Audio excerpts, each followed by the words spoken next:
একই পরিবারের তিন ভাই বোন বিসিএস ক্যাডার হয়েছেন মায়ের একটি উপদেশ মেনে। বাংলাদেশের ঘটনা। ডক্টর নোবেল এবং নাবিল ভাই হয়তো অনেকেই ইন্টারনেটে তাদেরকে দেখেছেন। এই ঘটনাটা আমি প্রায় সময় বাবা মার কথা বলতে গেলে নিয়ে আসি।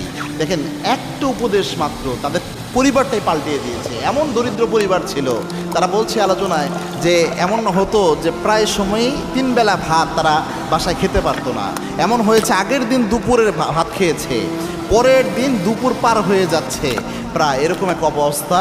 পরবর্তীতে তার চাচা এসে টাকা দিয়েছে, ওই টাকার মাধ্যমে চাউল ডাউল নিয়ে এসে খাবার পেটে ঢুকেছে। এরকম দরিদ্র কষ্ট নিয়ে প্রায় সময়ে তারা জীবনযাপন করতে হতো। যে বাবা মারা হাই হতাশ করেন বাচ্চার সফলতার জন্য শুনতে পারে।